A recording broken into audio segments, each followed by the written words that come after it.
Good morning. Thank you so much for that introduction. As Lisa just said, my name is Caroline Urizar, and I am honored to have the opportunity to speak today for an organization that has grown close to my heart over the past few years. I first learned about PEO back in 2019 from my grandmother Roselle, who has been an active member of Chapter X along with my Aunt Marilyn. At that time, my grandmother informed me of the amazing financial aid opportunities PEO offers to women who are pursuing further education. She was kind enough to introduce me to the wonderful ladies of Chapter V that were based closer to where I currently live. I worked closely alongside Jody and Marie during my application process, and with their help and guidance, I was approved to receive both an ELF loan and a program for continuing education grant.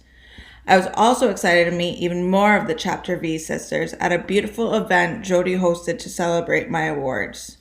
Everyone I have met through PEO has been so inspiring, kind, and generous.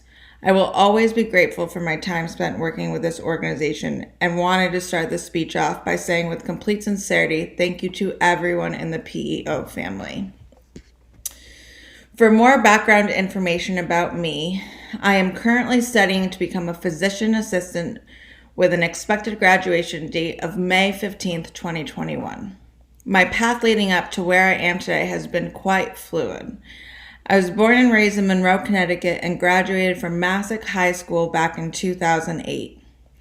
I then went on to enter the University of Connecticut, where I earned a Bachelor of Arts degree in both psychology and anthropology.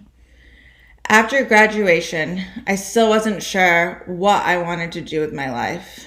As an individual who has always been fascinated by the human experience and values finding ways to help those in need, I knew I wanted to be some sort of healer, just did not know exactly what type of career I should further pursue. I decided to spend a lot of time volunteering with a program called Elder Horizons at Yale New Haven. I became passionate about working with patients and decided I wanted a career in medicine. I enrolled in a pre-health certification program in order to complete my prerequisites for physician assistant school. After completing all the prerequisite courses, I started volunteering at an AmeriCare's free health clinic, scribing for a primary care doctor, and working as a medical assistant for a plastic surgeon. These experiences contributed to the passion I have for medicine today and provided me with a strong foundation prior to entering PA school. In 2019, I was accepted to the Master of Science Physician Assistant program at the University of Bridgeport. My first year was very rigorous, and I spent the majority of my time in the classroom learning about various subjects needed prior to starting my clinical rotations. These courses included anatomy, pathophysiology, and clinical medicine. During this time, we were encouraged not to work so that we could focus on our studies. I was nervous about supporting myself through PA school without a steady income, but also knew how important concentrating on my studies was in order to provide quality care to my patients in the future and be the best practitioner I could be after graduation. Therefore, I began seeking out possible grants and loans that I might be eligible for. I was very fortunate when my grandmother pointed me in the direction of PO, and I am truly grateful for my loan and my grant.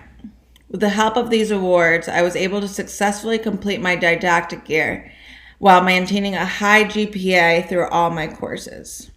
I then moved on to the research and clinical phases of my education, and I also attended my class's medical service trip to Peru in the beginning of last year. During this trip, we went to different underserved communities and orphanages and focused on providing patient education about common medical problems and suggested preventative health measures they could implement into their daily lives.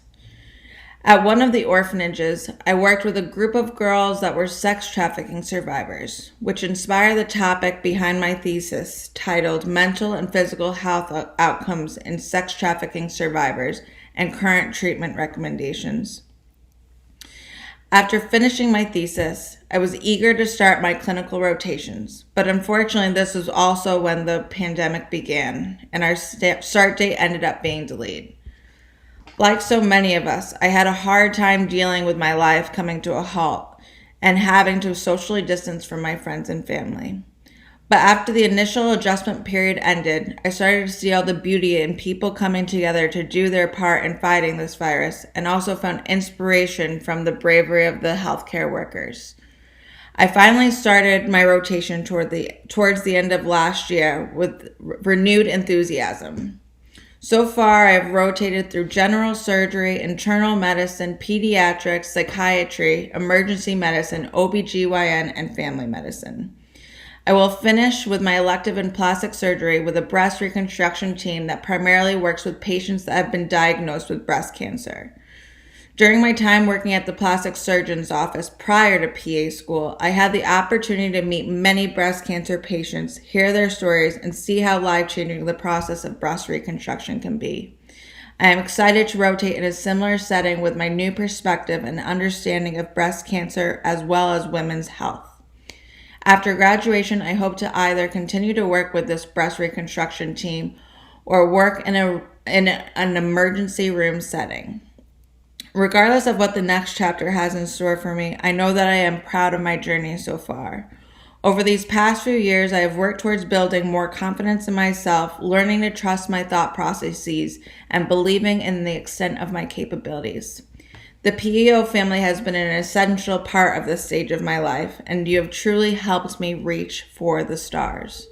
I would like to end with one of my favorite quotes by Marianne Williamson. Our deepest fear is not that we are inadequate. Our deepest fear is that we are powerful beyond measure. It is our light, not our darkness, that frightens us. We ask ourselves, who am I to be brilliant, gorgeous, talented, and fabulous? Actually, who are you not to be? You are a child of God. Your playing small does not serve the world. There's nothing enlightened about shrinking so that other people won't feel insecure around you. We are born to manifest the glory of God that is within us. It's not just in some of us, it's everyone. And as we let our own light shine, we unconsciously give other people permission to do the same. As we are liberated from our own fear, our presence automatically liberates others. Thank you, everyone, for empowering me, and I hope you continue to positively impact the lives of women around the world for many years to come. Thank you.